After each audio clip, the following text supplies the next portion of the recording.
Ren Jones. Hey, Ren Jones, certified personal trainer. Stop your scroll. Let me tell you what I'm about to talk about. I'm going to give you three of my most specific reasons that argue against setting a goal weight. If you set a goal weight, nothing wrong with that. But if you've done that, don't skip by this live broadcast. So I'm going to give you three reasons why, as a certified wellness professional with about 10 or 11 years in the game, I highly advise against setting a goal weight. There's going to be information that you never heard before, but hopefully it's going to help you think about it. So now that I got that out of the way, let me introduce myself. Let me bring this microphone over too, so you can hear me easily out there in internet land. There you go. Checking, check, test, test. So, first of all, my name is Ren Jones. I am a certified personal trainer. I'm a certified corrective exercise specialist. I'm also both of those certifications are through National Academy of Sports Medicine. I'm certified as a level 1 and level 2 nutrition coach through the organization Precision Nutrition. I'm also certified as a women's coaching specialist through Girls Gone Strong, and I've got three different certifications for menopause health and wellness because that's the population that I serve. I work with women over 30 as a population. I have for, again, like the last decade. So I'm here with a quick and dirty live broadcast for you because it's my enrollment week. So let me pay those bills really quickly because today is the last day that you can get on my radar for enrollment in my 12-week signature program. Women's Liberation Movement is for women who want to feel at home in their body, build their healthiest relationship with their body, and their healthiest relationship with food. If that sounds like you, just message me the word live, LIVE. We'll take a look. I've also been shouting out the t-shirt of the day as I've been going through these live broadcasts for the last 6 days. This will be the seventh. I'm on a 7-day streak. And today I'm just rocking the cutoff Fitness Jones training shirt. It's exercise. It's an exercise day for me today. So I can't exercise without my tools. I don't know if there are things out there that you guys, you ladies have to have when you go to the gym. I'm sure earphones is one of them for a lot of you, but I can't work out without my hat. I call them my work hats. I got a few Nike hats and I cannot work out without them. Got my watch, my Samsung watch, and I got my bracelet. My homeboy, one of my aces, Mike Dawkins, Master Trooper Mike Dawkins. He passed away in 2020, and I wear this commemorative bracelet. He did not die in the line of duty as a law enforcement officer. He died of cancer, unfortunately. But I always take Mike was big into the gym, so every time I work out, man, I take Mike D with me. Shout out to you, Mike D. But let's get into it. I'm going to give you my top three reasons why I despise having a goal weight as a reason for exercise or as a desired end result for exercise. And number one, right out of the gate, is who the hell knows where the number came from, right? That's my first big issue with having a goal weight. It's attached to some number, and usually the number is arbitrary. Like you don't even know why it's that number. And what I get from the women that I talk to, and let me set the table here by saying I'm not saying you can't have a goal weight. I'm just trying to give you the other side of this philosophical coin as to why it may not be the catalyst for motivation that you think it is. So, number one, who knows where the number came from? Typically, when I'm talking to potential clients, that goal weight they have, that number, it came from one places. It either came from BMI chart, which is problematic for me, or it came from some weight some long time ago that you were. You remember getting on the scale when you were 23 and that's what you weighed. So you've attached that number to a possibly happier period in your life. And now it's stuck as if I want the life that I enjoyed then, I need to be the weight that I was then. And number three, it comes from imprinting from parents, right? Usually from a mom.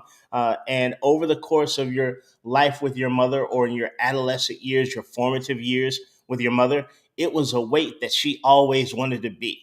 She felt like the epitome of womanhood was being 135, or she felt like the ideal weight for a woman was 115 or it was 156.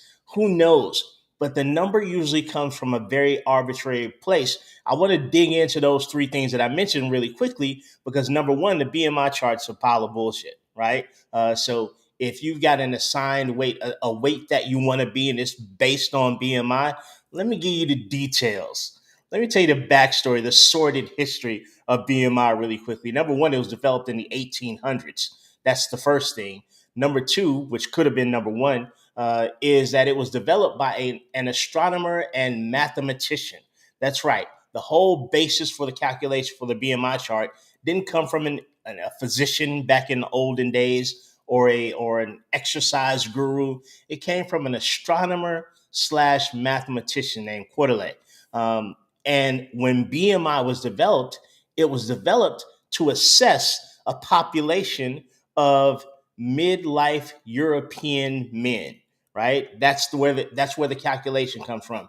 Now, if you're not a European man born in the 1800s in midlife, you're probably starting to put together the pieces that it doesn't apply to you. The third thing about the BMI chart and why I hate if your weight goal came from a doctor suggesting that is that the chart in and of itself, the formulation was said to never have been created to assess an individual. It was created to assess a population. The gentleman who came up with the formula said that himself. You're probably thinking, well, why the shit am I being held accountable to this body mass index that was based on European males in midlife in the 1800s? What does that have to do with me? As Eddie Murphy said at the end of Coming to America, aha, right? That's the point of why I'm saying the BMI is trash. So what happens is insurance companies, actuaries in the United States adopt that methodology of quick citing what they think your health might be. And if you're over certain levels of that BMI chart, well, your rates for insurance need to go up. Medical community adopts it. But again, this is something that was developed in the 1800s that takes into no account your body composition, how much muscle you have versus how much fat, doesn't take into account at all your ethnic makeup, your cultural background, your genealogy. None of that. It's just an arbitrary number of your height and your weight and what we estimate your health might be based on that. That's not a good reason to chase that number. When it comes to the weight that you may have been at one point in your life, it's problematic there because the the joy you had, the experience you had at that point in your life was not predicated on the weight you were at that time. And when it comes to something that you were imprinted by, an arbitrary number weight that your mom probably thought was a good weight to be back when you were growing up, well, we know that's just nonsensical. She didn't have any basis for that number either. So the number one reason why I despise a specific goal weight as the endpoint success factor of your wellness journey is that nobody even really knows where the number came from that you've decided is an optimal weight. And it's not necessarily true that that weight will be an indication that you're in great health. I can guarantee you, no matter what weight is your number, what your goal weight is, there's somebody out there at that number who is unhealthy, who is probably having a disordered relationship with food, who is probably ill, severely ill, cancer, some such serious illness. The number in itself doesn't mean anything. I was about to say a bad word. The number by itself doesn't mean anything. And we typically arbitrarily assign this 3-digit number to some human randomly as a nonsensical explanation of what they need to achieve that will indicate health. That's reason one why I hate having a weight loss goal. Reason number two is the weight loss goal. It doesn't make any sense when you get to the number because weight in and of itself, the specific number is not an indication of health. There's a great law in economics. It's called Goodhart's law. And Goodhart's law says that when a measure becomes a goal, it ceases to be a good measure. I'm going to repeat that. When a measure becomes the actual goal, it ceases to be a good measure. I'm going to give you an example of what that means in the context of what I'm talking about today. 3 reasons why I hate having a goal weight for a wellness journey. You've probably all at a time when, excuse me, everybody was going into the office. I know some people don't go into offices anymore, but you're probably familiar with that January weight loss pool, right? Every January, everybody want to get healthy at the office. So the boss, the manager, the supervisor comes out. Guys, we got a weight loss pool this year. So everybody's going to put in $25 or $50 or $100. And we're going to weigh in at the end of every week. And at the end of January, whoever's lost the most weight, they're going to win the pot, right?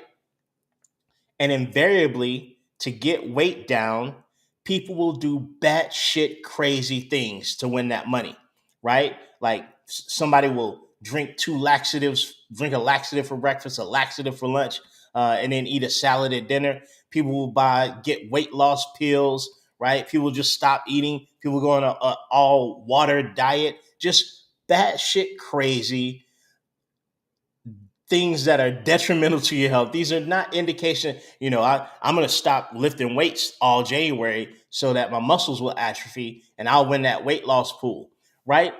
If the goal was health, but you start doing batshit crazy things just to get down to a weight loss, to a number, then it's not good. I'm going to repeat that law that I mentioned to you, Goodhart's law, economics law. When a measure becomes a goal, it ceases to be a good measure. And when you take something like weight that can sometimes be a measurement of increased health, it could be, right? It could be showing that your health is getting better.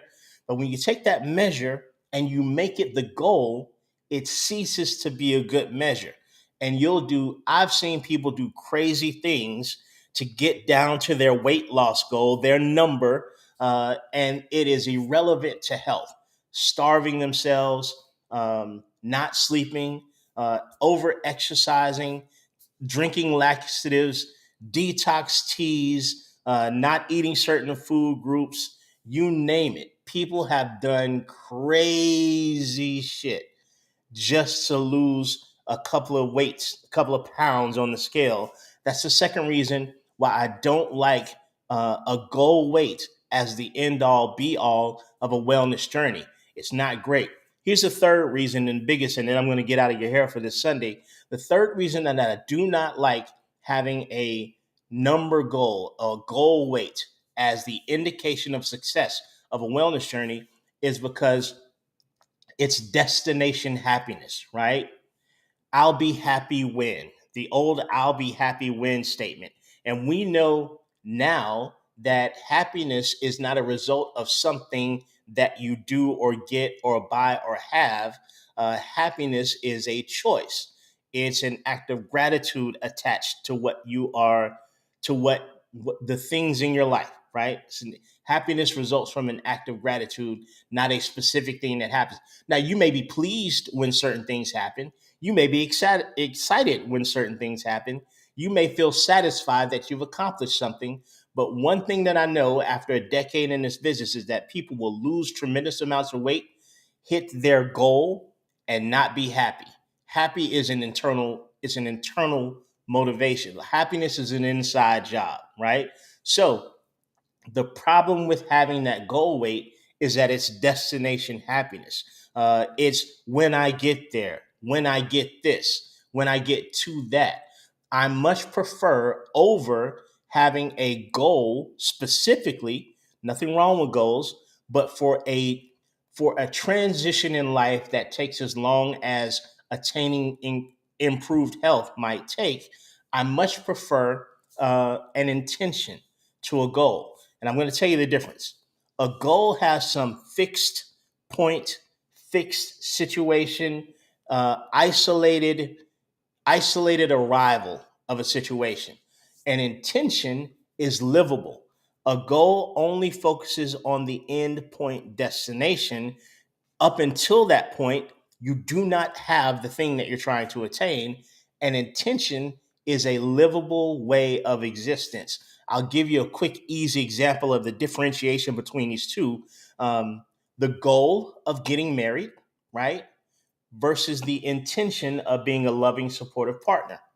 I've seen my background in life is in music, and I was in a group and we performed at a lot of weddings. So we got to know a lot of wedding parties and a lot of brides and grooms, and I've seen this happen before. But sometimes when the goal is to get married, what will happen is a bride or groom or family, they'll have such high levels of stress all the way up to that thing. Or a couple, maybe one or the other person in a couple, will have such high levels of stress of when are we going to get married? When is he going to ask me? When will be okay to ask her? Right? You're stressed all the way up to that moment because you don't have the thing that you want and you get fixated on getting there. So fixated on getting there that sometimes you remove the possibility of enjoying the being of it all, removing the possibility of enjoying the journey. This certainly happens along a health journey where people get so fixated about getting to that end result weight that they cannot enjoy any part of what they're doing. And what often happens is when they get to that end point, when they get to that goal thing, they get sort of a now what, right? Because when you're working towards a goal like that, you only get to hit it in an instantaneous moment, right? There's only the arrival, and everything after that is not the arrival versus an intention. So a goal of getting married versus an intention of being a loving, supportive partner. You can do that on date 3, right? You don't have to wait for some end result to be a loving, supportive partner if that's your intention in your relationship. Because let me tell you, when you get to the goal of getting married and you have no set intention for how you want to be as a spouse partner, you can lose interest in a lot of things really quickly, right? When it's when it's raining outside and it's 30 degrees and your husband blows a tire and he doesn't have a spare because you told him to replace the spare tire from the last time. He didn't listen. He said, I'll get around to it. He has no car service, no AAA or anything. And you've got to get up off of your couch on that Wednesday evening, that cold, rainy winter's evening. You've got to go out to where he is, take him the spare tire from your car. Maybe it's a hypothetical situation. Don't sue me for the writing. Um, you know, the goal of getting married doesn't get you off the couch. The intention of being a loving, supportive partner does. It colors all your decisions. The intention of being a the intention of being a human that prioritizes their health and manages to make decisions throughout the course of their life that are in line with their intention for their health, that gets you to the gym, right? That makes you decide to drink a glass of water. Those things work, but the goal of a specific weight, it doesn't drive any intention. So the third reason why I do not like setting a goal weight is because there's only the goal there, and everything up to it, you do not have the goal attained. Everything after it feels like a letdown after achieving the goal. I'd much prefer for you to have an intention for your health because you can live an intention on the first day. It could be your first day exercising ever in your life. And if your intention is, I'm going to be the type of human that prioritizes their health, gets great movement in their life, and prioritize making the slightly better nutrition choice every single day, you can live that on day 1.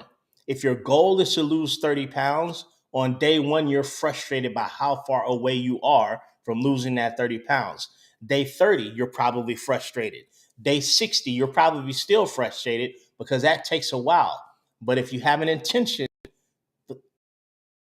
you can on day 1. You can enjoy day 2. You feel good about what you're doing on day 3.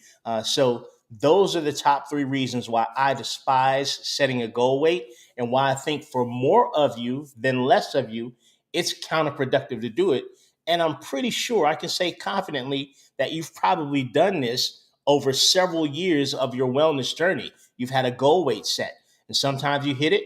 So most of the time you didn't, and you're frustrated by the lack of being able to attain it and strictly maintain that body weight. Look, you're a living, breathing organism susceptible to all types of stimulus, susceptible to all types of psychological effects, right?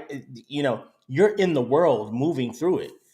It's going to be incredibly different maintaining a set 3-digit number in relationship to gravity as expressed through your body. It's almost impossible until you die, and you'll be the same weight, and of course, until you decompose. But that's not something that's possible. However, if you set an intention for your behaviors, your way of being when it comes to your wellness, you can maintain that every single day of your life, really, regardless of the choice you make, because you're always one choice away from coming back to what your true intentions are for your health. So, those are my top 3 reasons why I despise setting a goal weight, and the top 3 reasons why I think for more people out there than less, setting a goal weight as the overall goal for your wellness protocol is going to be problematic. Let me pay the bills one more time, because I'm currently enrolling 5 moms in my signature 12-week program.